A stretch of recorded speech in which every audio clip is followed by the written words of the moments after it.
Right, hello and welcome to the Long Grass Podcast. This is episode 9, and I'm joined by Roscoe. And we've got a nice show ahead of us. We're going to be talking about Matt Fitzpatrick and his first win on the PGA, second win on the PGA Tour, first win since the US Open last year. We're going to be talking about Jon Rahm and the best player in the world right now. We're going to talk about the Sunshine Tour and a maiden victory for Kyle Barker. We're going to be talking a little bit about what we're going to be getting up to tomorrow.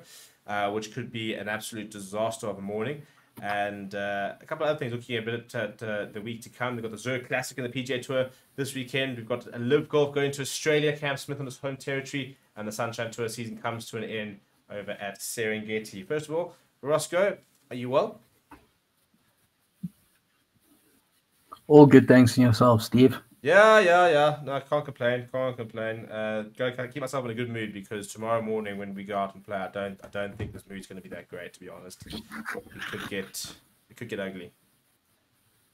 Yeah, there could be a lot of golf played tomorrow morning. Yeah, so basically, me and Ross we're doing it's actually becoming a bit of an annual thing. So this weekend was the Players Players Championship, eh?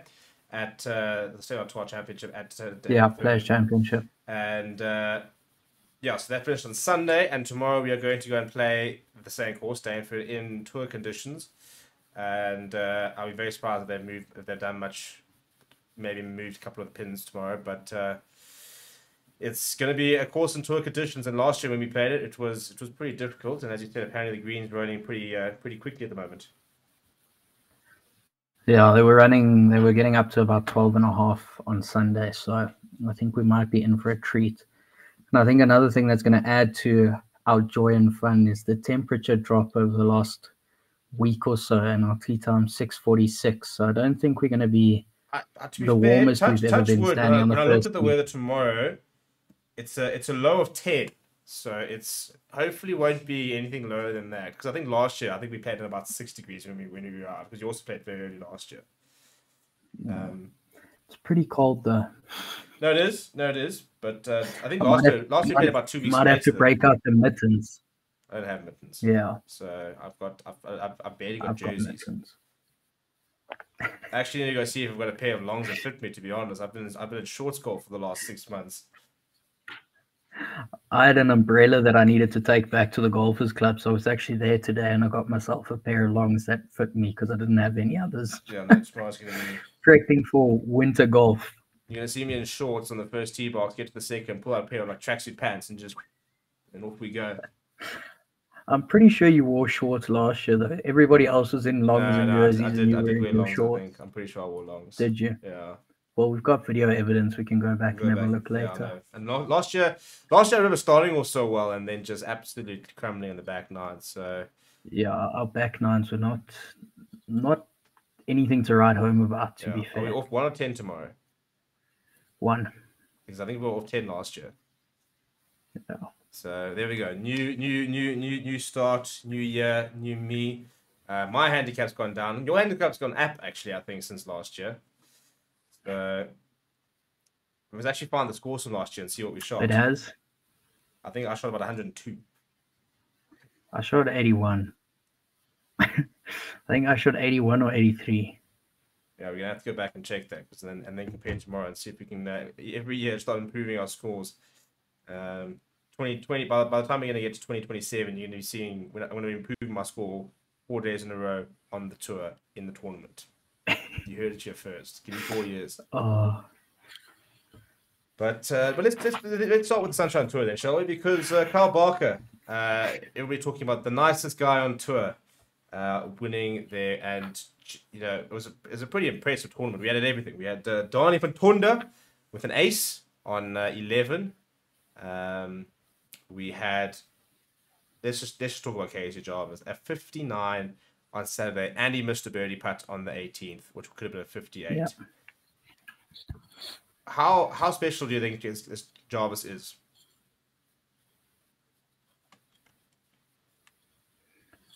I think he's going to do a lot in the future. I mean, he's still only 19, and to be able to go out and play the caliber of golf that you need to play to shoot 59, you only get in very certain players, and I think you're going to see something very special from Jarvis in the years to come. It was a pity that he didn't quite get it over the line on Sunday, but I definitely don't think that's the last you'll hear from Casey Jarvis. No, I think was busy battling for Rookie of the Year, which I think he pretty much should bag quite easily. I think at the end of the season here. Yeah. But yeah, he looks like a special player. What I think is so exciting is I think we're seeing a player that's got all the talent, but maybe struggling a little bit with the sort of the mental aspect and the mental toughness, because we've seen him go low throughout the season, but they've never really been able to sort of back it up consistently, which is why he's had some very good finishes. He's finished second in the Tour before. He's got quite a few top tens, but just struggling for that sort of that first win. And I think it's gonna be a matter of time when you look at the talent he's got. But yeah, I think the problem is I think he struggles to sort of string those 4 low scores in a row. So, but yeah, I mean, but it's also an interesting aspect. You speak about like the struggling with the mental toughness of getting through it, but you also, I think there's a lot of mental toughness in him shooting 59, because I think you get to a stage in your round where you get told, or you know that you're now on 59 watch and you've got 5 or 6 holes to go, and you've seen so many guys in the past who have got to that point where they are 10 or 11 under with 5, 6, 7 holes to play. And you look at how many times it's been done compared to how many guys have been in a position to go on to do it, and to not psych yourself out and to be able to go on and finish and shoot 59, I think also does show mental toughness. But he might just not be at the point where, as you said, just to string those four consistently low rounds together to come out on top yet. Yeah, so I'm looking at his season. His best finish was a second at the PGA Championship, where he shot 68, 68, 71, 69. Joburg Open was probably his biggest, best result so far in terms of playing in a top field, where he came 9th. But again, 67, 63, 71, 71. Nothing wrong with 2 71s, but those 71s become 69s or 68s, and he puts himself right in contention. So, he's always got that low round in him. As I said, there was a 63 in the Joburg Open. Didn't play particularly well in the SA Open.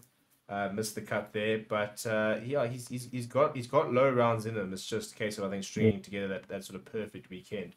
And it's also that thing, you come out on Sunday in the lead or 1 or 2 shots off the lead, and you're never going to win a tournament on a Sunday if you can't go low.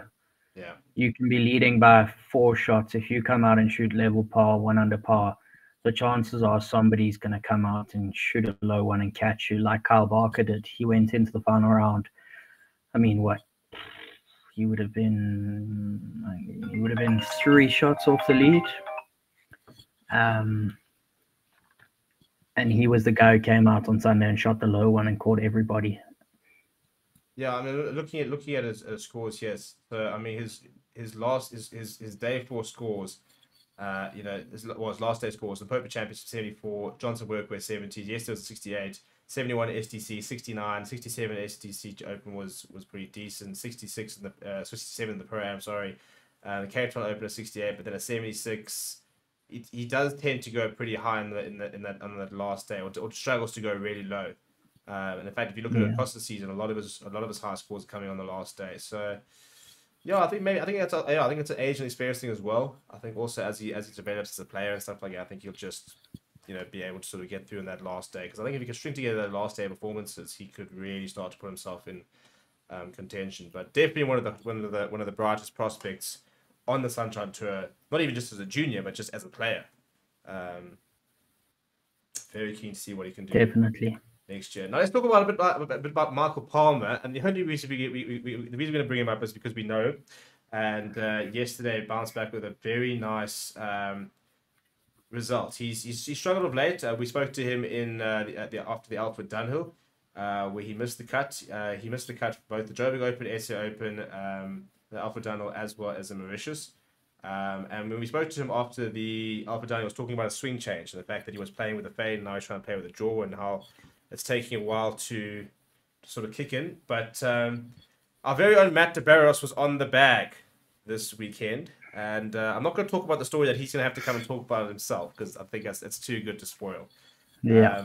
But apparently doing a Yeah, we very good job. can't speak on that. No, we want to know exactly what happens, but it's a very good story. We're gonna have to get him on here very soon. Hopefully next week we can get him on here and chat. But Palmer's went from, if you look at this year, he went 28 was a good one at Data, but then STC Open was 69, NMB Championship 71, 54th, 130, 118. He then decides to put Matthew DeBarros on the bag, and a 14th finish yesterday. Shooting scores was 66, 68, 68, and 67 to bag 26,500 rand in winnings.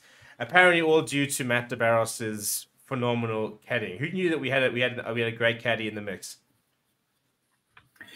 You know, okay, to be fair, he has changed things up for Palmer, but after we hear this story, I wouldn't want him on my back. Yeah, I know. And this is the thing. This is why we have to have the conversation. He has to account, and we actually, what I think we need to do is, I think we need to actually get both of them in. So I think maybe that's what we should try to do for next week. Yeah. We need to get both of them, and I want to hear the story from both perspectives. And I want to ask Mike whether he is planning on looking to try and keep DeBarros in the bag in the future for a few tours, or that was it was a good weekend, but that's it. Yeah, because there's always two sides to the stories, and we know that DeBarros enjoys to.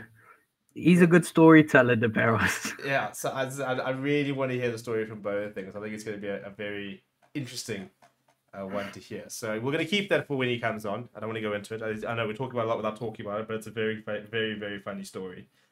So hopefully we'll be able to. So that's a reason to stick around. Yeah, tune in next time for what's going to be a really cool story from what actually happened in a tournament on tour. But it's cool to see Mike starting to play some good golf, and hopefully he'll roll into next season with a bit of confidence after that tour, because he had a very good season last season, but sort of dropped off a bit this season. But yeah, so in terms of the Sunshine Tour, Barker, I mean, let's talk about him. We talk about the mental point of the game, and how that's something like Casey Jarvis needs to work on. That was probably one of the most impressive day 4 performances I've seen on the Sunshine Tour, because to sign up with a 61 and to finish 6 shots clear is, jeepers, that's something special. No, it was, and it was really cool to watch, and they've been saying it a lot recently about Barker and him having the biggest smile on tour. And if you watch this weekend, whenever you saw Kyle on TV, he walks around the fairways with a smile on his face, whether he's playing well or not so well. But the way he played yesterday, I think, made it quite easy for him to have that smile on his face. And I think a big thing I saw when I was watching him, and over the last couple of weeks, if you follow the Sunshine Tour on their social media pages, is that guy's wedge game the last couple of weeks has been out of this world. I mean, there was, I think, last week he holed out twice. This week he holed out once or twice. The guy's just holding it from everywhere. Yeah, and that chip in yesterday was I think the game changer. I think you could see what it meant to him and I think that was very much the let's go type thing. And look, he started off quite well in the season, but then he kind of dropped off towards it didn't really sort of perform in the big ones. So if you look at it again, if you look at his performance coming in here, Nasman Dela Bay, miscut 14th at Mediclinic, miscut at STC, miscut at the Johnson Workwear, a 47 at Limpopo, and then to go from 47 at Limpopo to then come and win with scores of 68, 64, 65, 61. Yeah, it's a really good performance from a youngster. He's I think 25 this year. Yeah. So he's not old at all, but I think it's been steadily building towards this place, and hopefully this will be a bit of a stepping stone for him. And it was cool to see as well. I think it's been interesting because you look at them and there's a whole group of them that are good mates. I think Casey Jarvis is sort of joining as well, but like Dylan Mostert and a couple of them, and they were all sort of there. Dylan Mostert also won his first event there, so it's quite cool to see a bit of like a collection of guys who are obviously all quite good mates on tour and stuff, and now some of them are all starting to win together. Imagine that. It's like us going and playing on tour, and all of a sudden like you're winning and then I'm winning and somebody else is winning. It must be really cool to sit there with your mates on tour watching each other win, not just sitting there grappling to make cuts and stuff. 100%. And I think it helps to have friends on tour and have like a circle on tour, because you spend your time together, you practice together, you play your practice rounds together. So it makes that tour life and traveling a little less lonely. But it also adds, when guys start playing well, and you look at when Dylan Mostert won, I think the rest of them would have been like, that's really cool. I want to have that feeling. And so they all start feeding off each other. And I definitely think that helps in terms of playing your game and improvement as well, because it pushes you. You never want to be that guy in the group where you're like, oh, he's won and he's won, I haven't won. Like, you all want to. So there's that little bit of friendly competitiveness within the group as well, which pushes everybody to be that much better. And so I think it is really cool to see friendships and groups forming on the Sunshine Tour. And I mean, if you saw after Barker won on 18, Mostert was there with the champagne. And quite a few guys were there to congratulate him and give him a hug and everything afterwards. So that's really cool to see. Yeah, and it's an interesting point, because I'm actually gonna use that to move on to the live chat. So a big congratulations to Carl Barker, and looking forward to seeing what he can do in the future. And I said, yeah, the Serengeti this weekend for the Tour Championship final tournament of the season before the new season kicks on. But we're moving to live this weekend. They're in Australia, which should be really, really cool. But it was interesting because somebody the other day was I can't remember who it was that actually put the tweet. Thomas Peters. Thomas Peters, that's the one. He put out an interview basically where he spoke about how lonely it was for him on the PGA Tour. And the reason we're speaking about it is because Dean Burmester shared it. And we were talking about this back in the last podcast, why Dean Burmester had left PGA Tour after working hard in the Corn Ferry to get your card, going to PGA Tour, playing a couple of events, and then moving to live. But the whole interview was basically saying, he said that when he's on the European Tour, when he's on the DP World Tour and stuff like that, you know, he would play, and during the week they go out for dinner with a couple of mates, and there was a lot of socializing, and he said it made traveling very, very easy. And he said that when he went to the PGA Tour, he said there was none of that. And he said it's difficult to describe how lonely it was and how he really struggled mentally to sort of compete and to be in a good space where, you know, he wasn't interacting with people and he didn't really have anybody out there for him and stuff like that. And obviously, Dean Burmester must have had a very similar sort of experience, because obviously him sharing it. But we've also heard, I mean, I think there's another player, I think, you know, we've heard that Chris Bezaden is also, who had a fantastic finish last night, came really good, but he's also struggled a little bit on the PGA Tour. So what do you think it is about the PGA Tour that makes it so difficult for non-Americans, let's say, to sort of make it there once they go over, especially if they haven't necessarily been, you know, at university there and gone through all that whole system and they've got a proper base over there? I think the PGA Tour is quite cliquey, and so I think the Americans are very friendly with the Americans, but I do think there are exceptions, and I don't know if it's to do with some of the guys being at university together. I mean, you look at the likes of like Billy Horschel and John Rahm; they're really good friends, and they get along quite well. JT, Rory, and Tiger, they get along really nicely. And so, but I do think it is quite cliquey. But I think I think another part of it is the PGA Tour is the highest caliber of golf in the world, and I think a lot of the players on the PGA Tour are a different kind of professional. They go to the PGA Tour, they go week in, week out, that's work. They arrive there, they work, they go home, they train, they go see their physio or whoever they go and see, they go have dinner, they go rest, and they go to bed. And I think there are some guys that travel together and then they're quite social with each other after the rounds and that. But I think it's both a form of clickiness within the PGA Tour, as well as guys are there to work and not so much socialize, and they sort of do their socializing at the end of the season. Yeah, I think that's a very good point. I think there's, as I said, there's a whole sort of different level of pet, and I think, you know, we've been to Sunshine Tour events, and I think it's where I think maybe some of the other tours are a bit different, where obviously it's very competitive, but there's a very friendly sort of general atmosphere in and around those Sunshine Tour events. There's a lot of conversation between players, a lot of socializing. You'll see after rounds players are at the clubhouse having just having lunch together and stuff like that. It's you don't want to say it's less professional, but you can see it's a far more relaxed environment than the sort of what you sort of see is Yeah. what we get anywhere from the PGA Tour. And I think, as I said, I think it is quite clicky. And I think obviously, given how competitive it is, I suppose there's also a certain amount of, I wouldn't say animosity, but you're there on the PGA Tour. Somebody's now coming from Slack. A couple of guys come, and they're there. You guys are there playing for each other, against each other for your cars, stuff like that. And there's no previous history. There's no sort of Yeah. it's this guy's here, and I've got to have to beat him. So I do think it's quite a clicky tour. I think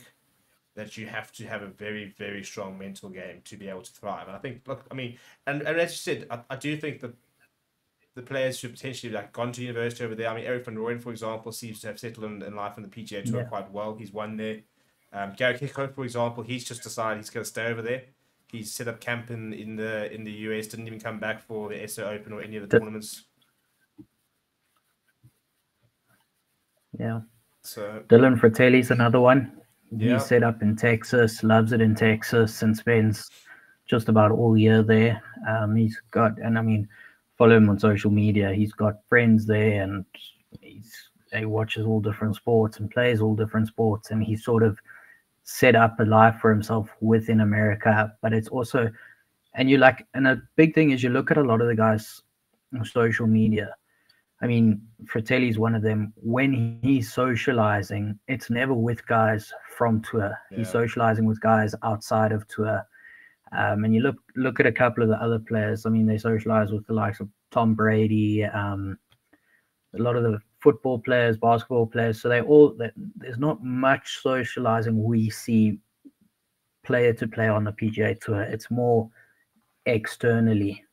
Yeah, even on MJ Duffy, who's playing a lot on the PGA Tour. A lot of people don't know much about him. He went to university in the States, to Lamar University over in Texas. So yeah, I think there's a certain amount of once if you go over there I think a lot of it's the players who make it whilst they're over there. Now, yeah, I think Burmester obviously did go over there and won in the Corn Ferry and got his card through there. But I think there's the players who go over there, for example, like Christian Mast, who is not coming and playing on the Sunshine Tour. He could get an invite like that. He could be playing Sunshine Tour, could be pro, but he's over there grinding on the state circuit. And again, I think having that base, having that sort of foundation in the States will probably, and again, even if you start making it and you go into the Corn Ferry Tour, you're playing against people that you've been playing against for the last couple of years as well. A lot of these guys have played college golf against each other or with each other and stuff like that. So I do think the people that go over there and sort of assimilate themselves into the States golf setup tend to do better on tour, unless you're like Bezaden is performing on tour, but I mean he's a very good golfer. He won a lot and then went over, and even he was struggling a bit. Now he's starting to come good. But we see a lot of people go over there to the PGA and struggle to take the step up. You know what else I think makes a difference, and it's this way all over the world. But you look at South Africa, you look at Europe, and you look at America. Life in all three places are very different. The people within the countries are very different people. And I think guys also struggle because you spend so many years in Europe and you get used to the people in Europe. You get used to life and the way life works in Europe. And then you go over to the States and it's a completely different way of life. And I'm sure a couple guys also go over and experience life in America and it's not what they're used to and it doesn't suit them. And then I think that also adds to a bit of loneliness, not being able to not quite fit in. You don't really get along with guys. And so I also think that plays a role. Also, I think financially, it's obviously quite a big thing. I think it's one thing. And then on your point. So, yeah. Like on your point of like Christian and Mars and they're going to college, you go to college at a young age and you've got 4 or 5 years to adapt to the way life is in America. And so by the time you're ready to get onto tour, you're living like an American. You live in that way, you know how they work, kind of thing. And I think that helps. Yeah, I just want to talk a little bit about the financial sort of situation as well, and we talk about how Yeah. difficult it is on even your sunshine tour, for example. You know, to make it stuff like that when financially you're so sort of it's always such a struggle if you don't have the backing. And I think it must be a similar thing. You know, it's all very well somebody like an orchestrator who goes and wins the Alpha Downhill, wins a card for DP World Tour. Now you can go play on some events over there, but you've got to have the financial backing to be able to give it a real go. And I think that that's if you've got your sponsors and you've got this little decent backing of cash, and you can sit there saying, I can afford this full PGA Tour season, or I can afford 2 PGA Tour seasons. If I've got a 2-year card exemption, or even I've got 1 year and I can keep my card, I know I can afford another one. It's a whole different ballgame where then going in every single time you're playing an event, it could be your last, because whilst you might have exemption, or you might have entry into other tournaments, financially you can't keep up with the travel and stuff like that. Also, it's a whole different environment when you've got your JTs, your Morikawas, who are flying in their private jet, staying in a nice place, stuff like that. They've got the whole team. They pack up after the weekend. They get in their private jet, as opposed to people who are staying in cheaper accommodation, straight into an economy flight with all the potential layovers and stuff like that. It's a whole different environment. So the better you get, the more you win, I suppose. Yeah. In many ways, I wouldn't say it gets easier, but it does to a certain degree from a logistical point of view, because there's a lot of logistical issues you can solve when you've got a lot of money. I think it becomes a lot quicker as well, because as you said, you don't have what JT and Rory and all of them do. So you've got to go and you've got to go and get to the airport 2 hours before your check-in, go through all your layovers and etc. to get to wherever you're going. So it's a lot more time consuming, and you're staying in crappy places, and life's not as luxurious, as enjoyable as other guys are experiencing it. They walk straight onto the tarmac, get on the plane and leave. And I think that does make a big difference in terms of quality of life and life balance as well. Yeah. No, so that's I think that's probably quite a big part of some of the success and the failures of some people. Yeah. But so it's Live Golf this weekend. They're over in Adelaide. So Cam Smith very much being backed to do the job. Not like we can really talk about the field for this week, because it's the same field every time, I suppose. But hopefully we can see a good performance from the Stingers, and see. It'll be interesting. I assume Louis is okay to play. He did pull out of the Masters, so I haven't heard anything that he's not playing. But hopefully Burmester, Charles, and Grace and Louis can do a good job. Interested to see how Phil Mixon goes, and Brooks, after their very impressive performances at the Masters. I'm just going to ask you a very quick question. How much do you think? So I've just been looking at now on the website here. To go over and play in the Tulsa Live Pro-Am, how much do you think it costs for a spot, one spot? Just for the Pro-Am, just so for your round. It includes meals and the premium gifting experience as well. So basically you play with one pro on the front nine and a different pro on the on the back nine. So for one spot, or else you can buy a group, so you can buy a 3-ball. Guess how much it is, but just before you guess the 3-ball price, guess how much it is for a single person to do it. Throw me a number.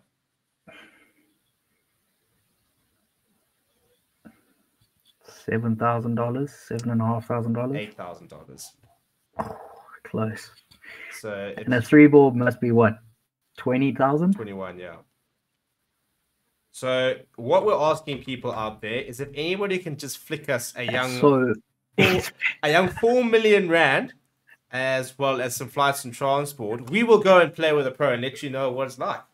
We just need probably about 4.5, maybe even a bit more million to go and play the Live Golf Pro-Am. Yeah. Although Ross is not coming. I promise we won't embarrass ourselves. I make no such promise. I will very much embarrass myself. And our luck is that we go all the way over there and we get paired with like quickly while we Patrick Reed. No, I'll take Patrick Reed. Patrick Reed will be an entertaining thing. I'm thinking we're going to go over there and we're going to get, no offense, we're going to get somebody like Chase Cooker, dude. I mean, it'd be like, we're going to get like some random person that none of us know, you know, like, yeah. Yeah, I want to get paid with full in course some live PGA Tour beef. Yeah, that's what I'm saying. People Exactly. chasing So me down the fairway. at least you get paid with Patrick Reed. You can throw out a bit of spice and you can try and base him, and you could have a good time. But you go over there and you get paid with like burnt Wiesberger, and you're just there going, it's not really like. I mean, you're not Bubba Watson, no offense. Yeah. While we're on the topic of live and all of this quickly, I want to ask you a thing. So RBC was obviously one of the elevated events. Yeah. And Rory over the last couple of months has been speaking so much about the elevated events and how important it is for all of the big names to attend these elevated events, because this is what the PGA Tour is about, for the fans, etc., etc. Rory goes out and misses the cut at the Masters, and then withdraws from RBC with no excuse. And then you've got the likes of your Masters champion, Jon Rahm, who very much deserves a week off, who gets on the plane, flies over to South Carolina and plays all 4 days and puts in a seriously good performance. What do you think about Rory? Well, I think that in the space of a year, Rory has unfortunately very much lost his reputation. Well, I think lost a lot of his good rep. I think last year he spent far too much time complaining about live. Finally seemed to kind of get over and start playing good golf. Then they basically announced the elevated events, which are basically the live golf events, with all the bigger money and stuff like that. And then now, and then to go from that to then not playing this thing without an excuse is a pretty bad look, if we're being brutally honest. Yeah. The no excuse part, and I really love the way when they were like, because people were almost like surprised when Jon Rahm was playing, and he was like, "Well, no, I signed up for it," and he said, "Like, I'm now the Masters champion. You know, I'm expected to be here. People want to come and watch me. Like, I understand that. Like, you know, so when one person is understanding how important it is for him to keep showing up and to be there, and how important it is for the product, I think you've got somebody else who's been around a lot longer, but I think has lost the plot a little bit. I think it was a very, very poor, because it just comes across as being a very sore loser. You know, I think the best thing Rory could have done is, you missed the cut at the Masters, unlucky. You know, bad weekend. Take the weekend to sort your head out, and on Monday you go and post and say, tough weekend, can't wait to get to the Heritage and restart again. See you guys all there, type thing. You know. Yeah. Yeah, and I mean, you look at Rahm, and as you said, he posted that whole thing of it's what the fans want to see the most recent Masters champion, something cool to watch. And he hasn't even been on the bandwagon about these elevated events and whatnot, whereas Rory, week in, week out, has been speaking about it and pushing them, and then to not rock up, I think you make yourself look like a bit of a fool. Yeah. And as you said, you had a bad performance at the Masters. It is what it is, and now you're going to sulk because at the Masters you were like, I've got all the tools to win, etc., and then you don't, and now you go and sulk and don't arrive, especially after you've been speaking about it so much. You make yourself look like a bit of a fool. Yeah, no, I don't think. I think the Rory stocks have very much plummeted, and I think Jon Rahm at the moment, you just can't say a bad word about him. Got off the course yesterday, and first thing he was doing is in the comm box, adding a bit of value, chatting on the air, stuff like that. But let's talk about the Heritage, and then we'll talk a bit about the Masters as well. Matt Fitzpatrick winning the playoff against Jordan Spieth to win $3.6 million. Jordan Spieth walking away at $2.1 million. So some big money being won this weekend. But wearing the Under Armour shirt, commiserations. Jordan Spieth not able to defend his title. That lip art at the end of the day. Very upset. I'm very upset about it. He should have won. That said, that lip art was the difference. And as the commentators were saying, even that birdie putt on the thing, although I think that was much of a muchness, they were saying you can't give Matt Fitzpatrick a chance, let alone two. Yeah, I was about to say. I mean, you saw You saw what Fitzpatrick did at the US Open. He was in that fight with Will Zalatoris, but in every clutch moment on his way to victory at the US Open, he hit some of the best shots I've ever seen. That bunker shot on 18 up against the lip, he had the tiniest bit of a shot and he pulled it off and won. He's a guy that you can't, as you said, you can't give him a chance because he will take it and he will regret it. And that shot, that approach shot in the third playoff hole is, I'm actually quite upset it didn't go in because it was so good it deserved to go in. Yeah, and one of the shots they were saying, one of the shots tournament, if that went in, it probably would be one of the shots in PGA Tour history. To be in a playoff, into the third hole, to hole out on the 18th for an eagle would have been, it's just the most ridiculous shot. It would have been a bit JT-esque at, do you remember that WGC in Mexico a couple of years ago? It would have been like that, but slightly more impressive. Yeah, so to be a playoff, your third hole as well, so like the nerves are really like not jumping yet, except you can't afford to make and like Spieth was on, wasn't out of it. So it was just, and I think that's for me what is exciting about Matt Fitzpatrick is the fact that he's not only got all the shots, he's been around for a while. Everybody keeps talking about like he's a new. I think he's already played 2 Ryder Cups. But we're now seeing a Matt Fitzpatrick who could genuinely be the top player in the world. He's got all the shots, and for me, it's all about the mentality to be able to pull out those shots when it counts, when it needed to. Is the difference between some winners and some losers, and he just seems to have it. And I think also a big thing of why guys are saying like he's new on the block. I mean, he's been playing on the European Tour for the last 7 or 8 years, and he's been one of the best players on the European Tour in the last decade or so. But only recently has he decided to make that move across to the PGA Tour and play full time on the PGA Tour. And I've always loved watching him on the European Tour, and I've always thought he is one of the best players in the world because he's just so clutch. And I really enjoy watching him play. He's very technical, which I find quite interesting. But technical not in terms of his swing, more so his approach to the game. Yeah. And I quite like that. Was it old Eduardo? And I think he's such a likable guy. Oh yeah, you can't not like him. He's just the small, very unassuming, got braces, kind of nerdy kid who's just very, very good at golf.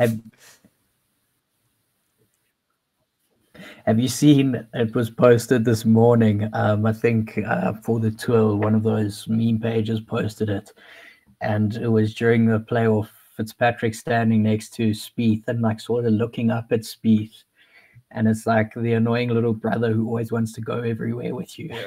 It's just like Spieth, like Fitzpatrick, like looking up at Spieth. It was hilarious. And it's just like, you can't not like him. No, you can't. And he is incredibly technical, but it's amazing how for somebody who is so technical, plays very quickly, doesn't hang around shots. I mean, yesterday, Jordan Spieth, if you looked at the coverage, Spieth hits a shot and they're busy watching it, and they cut to Fitzpatrick, and as they cut to him, he's not even lining up, he's hitting. So by the time the ball is just stopping for Jordan Spieth, Fitzpatrick's ready to get going. So he gets through his work as well. And I mean that, I think for me, I can't remember which one it was, but it was a par 4 where he went right into the trees, and then hit a 2-while, went over, and then chipped it short. So you've gone 3 misses, and then he sinks a putt from off the green to save par. Yeah. And it's moments like that where you just think that this kid... And it's quite interesting. Yeah. And it's quite interesting what you said about, like, they cut to Fitzpatrick and he's ready to hit. I was reading a thing this morning because there's been all of this, like, drama around slow play with Patrick Cantlay last week at the Masters and whatnot. And the reason Fitzpatrick plays so quickly is while his playing partner is hitting, he does his whole pre-shot routine. So he gets his yardage and everything sorted, has his practice swings while his playing partner is hitting his shot, so that as soon as he's done, Fitzpatrick can go ahead and play. And I think that's really cool in terms of pace of play, just keeping the game flowing. I think it makes it a lot more enjoyable to watch because you don't sit around watching this guy look at his yardage book for 2 minutes. Yeah, and I think that's going to be very interesting. Because I think if you're playing against somebody like that, for example, when you got the Ryder Cup at the end of the year, I think that puts a lot of pressure on you. You know, you just hit this great shot and you're thinking you're pretty big, and within seconds, within a minute of you hitting your really good shot, Matt Fitzpatrick could have hit a better shot, and you're going, oh, hang on. You've got no time to try and build that pressure, to try and wallow in what you're doing. This guy's just there grafting and keeping you honest.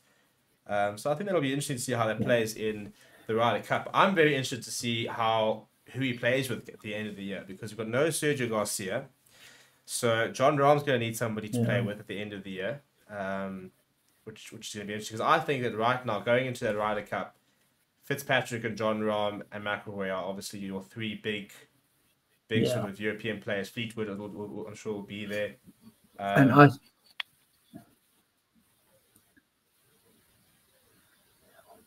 I think you put a Rahm and a Fitzpatrick together. Yeah, you don't put a Rahm and a Rory together. No, I was watching last night, and I was sitting there thinking, I think a Fitzpatrick Rahm combination could be hell of a lethal.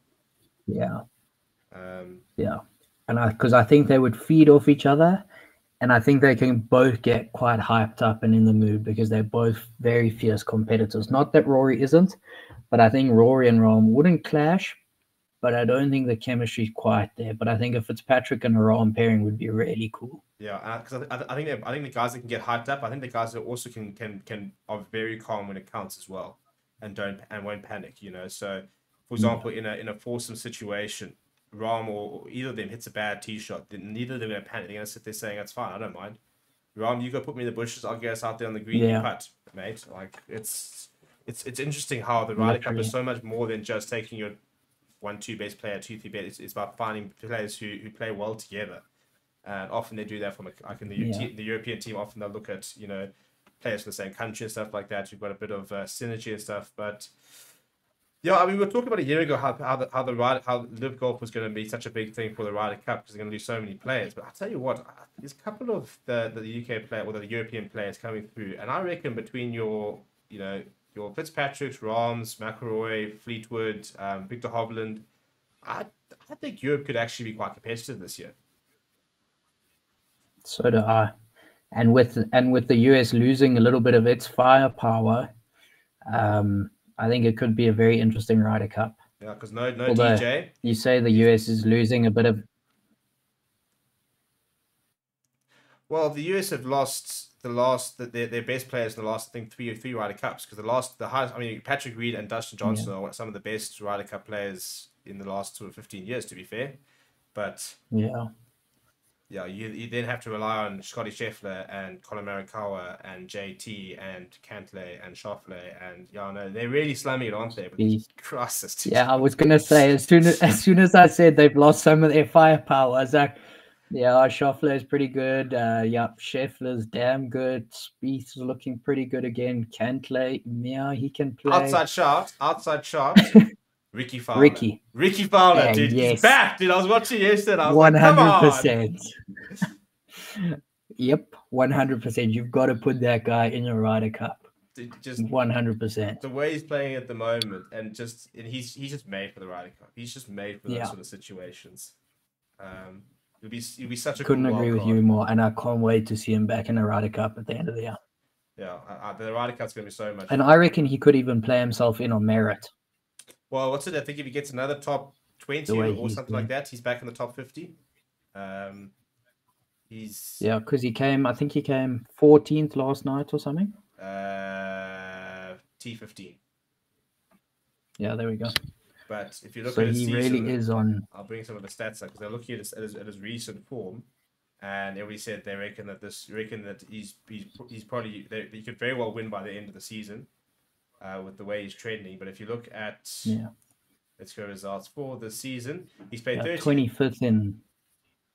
There we go. He has a season, 13 events. He's had one runner up. He's had 4 top 10s. He's made 12 cuts, and he's had 9 top 25s. So he's only had 4 events where he's been outside the top 25. Yeah. So. And I think that's a big thing. I think because you never, after being in the wilderness for so long, you're never going to come back straight away and just go win second, win whatever. But that to be playing consistently good golf again is huge. And I mean, example like RBC, that was a stacked field. You had world number 1 and 2 and you would have had world number 3 if Rory hadn't pulled out. It was a stacked field, and to come top 15 in that field's impressive. And he's done it a couple of times now in really good fields. And so to be playing consistently good golf again, I think will help him, and he will get that win soon enough. So, and he's top 25 in the FedEx Cup, which yep. is major as well. So since the last season he won was So the things last time are he trending. won was the Waste Management 2019. That season he played 20 events, he made 18 cuts, and he won $4 million. Since then, 1920 he missed 8 out of 14 cuts, and he won less than $1 million. Finished 49. The season after that, he won 1.08 mil. He made 59 out of 24 cuts, missing 9. Finished 134th in the FedEx Cup. Last season, 22 events, he missed 9 cuts. He made 1.07, and he was 133rd in the FedEx Cup. This season, so last season he played 22. This season he played 13 events. He's already won 3.5. As you said, 25th in the FedEx Cup. He's only missed 1 cut. And he's been 9 top 25s. This is firmly the season he's been back. So if he doesn't win this season, I reckon he's going to win next season. Yeah, and I think he's gonna do like a little bit of a Jordan Spieth kind of thing. Start playing consistent, because I mean, when did Jordan win again for the first time? Was it last year? I think it was last year. Yeah, I think it was last year. Or the year before. One of the two, because he had that run of like Waste Management where he came second, then he had like AT&T Pebble Beach where he was 4th, and he had like 3 or 4 events leading up, and then he finally got that win again. And I think Ricky might do something similar. Yeah, so Jordan Spieth, he won the Open in 2017 and then didn't win anything for 4 years until the Texas Open in 2021. Until the Texas Open. Yeah. So, and before that Texas Open, when he had it was 3 top 5s in 4 events or something like that, and then he got his win. And I think Ricky might do something similar to that. Yeah, I hope so. I just want to see him in the Ryder Cup. I just think he's such a cool player to watch. And have you seen that video with him and Rick Shields? Like, he's just such a cool guy. Yeah. He's just a personality. He's also another really likable guy, and just seems like a normal human being who gets along with everybody, and he's just a friendly person. Yeah. I want to see that. I want to see that orange out there on Sunday. Sunday orange. Yeah. Yeah. Right, to finish off, let's talk about the best golfer on the planet right now and the clinic he put on last week Sunday to win the Masters. What a player, what a champion, what a person. Yeah. There's not much else you can say other than he's the best golfer in the world by a long shot right now, as well as being one of the nicest people on tour. Yeah, and you just can't not like him. You know, he's very down to earth. He's just very humble, but he's just so good. It's unreal. You look at the season that he's had, just not even his career. If you took Jon Rahm and you looked at this season alone, you would be like, wow. Because I think this is his 4th win. Yeah, it's 11 events, 10 cuts, 1 withdrawal. So he hasn't actually missed a cut. He withdrew from the one that... Yeah. He's had 8 top 25s. Of those are 7 top 10s. He's had 4 wins. Yeah. And that's excluding, I think he had 2 wins at the back of last year. That was still in last season. Yeah, so that's just... So this season, if it starts in October with the CG Cup, and it goes T4, T8, 1, T7, 3, 1, T39, withdrawn, T31, 1, T15. And the T31 was a match play. So. It's unbelievable how good he is at the moment. He's won $13.6 million this season. This season. What are we doing with our lives, Steve? Dude, I mean, I don't know. I don't know. I mean, I want to see what his career earnings are. It's mind-boggling. Because, as I said, to have won $13.6 million this season, his career earnings... Oh, where has it got you? I could find it somewhere. And it's only April. Yeah, I mean, his career earnings are $48 million, and he's won 13.6 this season in April across 11 events. I'm dropping out of university. I'm going to the range, and I'm going to become the next Jon Rahm. You can't drop out of university like a month before you finish. Yeah, I might not be held in high regard within my family if I was to do that. Look, you go overseas and you make $13.6 million. Yeah, they might be able to forget about it. There might be a bit of a redeeming thing. There'll still be that little bit, you know what, but fine. Yeah, but I reckon I've got a very long way to go before I'm earning $13 million. No, it's gonna be you and me out there on like the on the Bushveld tour, more likely, dude. I'll see you there. Give me a year, get that handicap down to a 3. I don't know how it's gonna happen, but and then we're gonna go and bushwhack our way around. Back us, dude. That's what the Cockstar told us. He said, believe us. Yeah, I know, but John Rahm's different. Yeah, so exactly. We don't need to talk about. And I mean, you've got to give it to Scotty. Scotty's been unbelievable the last year or so. But yeah, it's just John Rahm's the best golfer in the world. Yeah, every single tournament and major this year, you feel it's his to lose. Yeah, and that's with McIlroy playing. And I feel like we will see him compete. Yeah, I reckon he does do the Grand Slam. I think he'll do all 4 eventually. I don't see how he doesn't with the way he's playing. I need Spieth to win the Grand Slam this year. That would make me happy. Yeah, not going to happen. In fact, I reckon Rahm might just do it this year, like all 4. just thanks, chaps. Just bang, bang, that bang, would bang, be wild.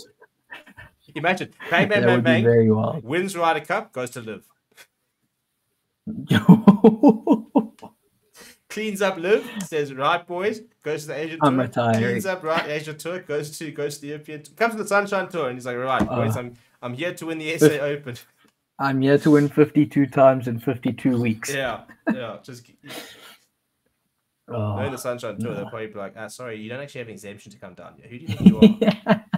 Go and play on the Ernie Els Tour. Tour where you belong. School starts now. Go down to Heron Banks and show us that you're good enough. Imagine sending John Rahm to like. That's also another thing that's going to be quite interesting to see. What, Q School? Q School, yeah. Do you know anybody there? Is your cousin over there? Nope, kept his card, so no Q School for Kyle this season. He will be back on the Sunshine Tour next season. Cool. So we can, so then we can still get him back on the podcast. So we're gonna have current tour players on the podcast. And you lose your card, you're gonna have to sit, you know, you have to push you to the next season and stuff. We'll see you next year. Yeah, but I think next round starts tomorrow, doesn't it? Yeah, I think so. Heron Banks should start tomorrow. Right, so we'll wait until the end of that, and then we'll go and see who could be coming through to the tour next season and stuff. But right, Roscoe, I reckon we can wrap it up there. And yeah, please do keep an eye out. It'll probably be on my channel, or we'll probably put it as well. Our very eventful round that's going to happen tomorrow morning. We'll probably just film the front 9 because I don't think the cameras will last the back 9, nor will my back at this rate. Yeah, also. We need to concentrate because it's not going to be a social round. It's going to be tough. No, it's going to be cold. It's cold. It's narrow. It's thick grass, fast greens, like everything. That's stuff of nightmares, really. I think I might just take pitching. And I'm coming for revenge, Steve. Oh yeah, the last time we played, I dusted you. So big stakes out there tomorrow, yeah, boys. You heard it your first. Steve's going 2 for 2. 2 for 2. Nah. No chance. I'm playing off, I think, 5 now. No ways, dude. Styling. If I can keep the golf ball on the planet. Okay, I want to go see what I'm playing off tomorrow off the back. Yeah? I think I'm a 4 or a 5 now. No, man. You're cooking your handicap. Let's see here. This is not fair. Handicap calculator. Dane phone. Off the back. I'm a 6. You're a 6? Yeah. Last year you were a 1. Well, Steve, do you want to know why I'm a 6? 81, 80, 80, 90, 84, 84, 80, 83. Last time I shot in the 70s, I shot 72 on the 20th of January. Do you know what I'm off tomorrow? Probably a 29 or something. 21, boys. Come on! Come on! Wow. I'm gonna be the last time I shot 7 in the 70s was the 20th of January, so that kind of shows you. Well, my recent scores are 98, 94, 87, 96, 97, 88, 93, 96. Yeah, there's not much consistency here, to be honest. I've shot in the 70s twice this year out of 1, 2, 3, 4, 5, 6, 7, 8, 9, 10, 11. 11 rounds of it, 2 in the 70s, 1 in the 90s. Well, I've only broken 90 twice this year, so if I just break 95 tomorrow, I'll be very chuffed. If you break 95 off of 21 with that course setup, I'll be very upset with you. It's gonna happen. I'm actually going to phone Matt right now. Because that means I'm going to have to shoot like 74. I'm going to go find Matt now. I'm actually going to message him. This is me messaging him right now saying, can I borrow your driver for tomorrow? Well, I commented on his Instagram post this morning asking him if he's available to caddy tomorrow. Yeah, apparently he knows that place quite well. Yeah, after his stellar performance this weekend. Excuse the pun. It had nothing to do with Palmer. It was all DeBarros. Right, well, there we go. People, please do smash like the video and subscribe to the channel if you have made it this long. And we will see you guys next week for what will hopefully be an opportunity for Matt Barros to take us through the eventful time he had as a caddy on the Sunshine Tour. Roscoe, as always, thank you very much. And I'll see you bright and early tomorrow morning.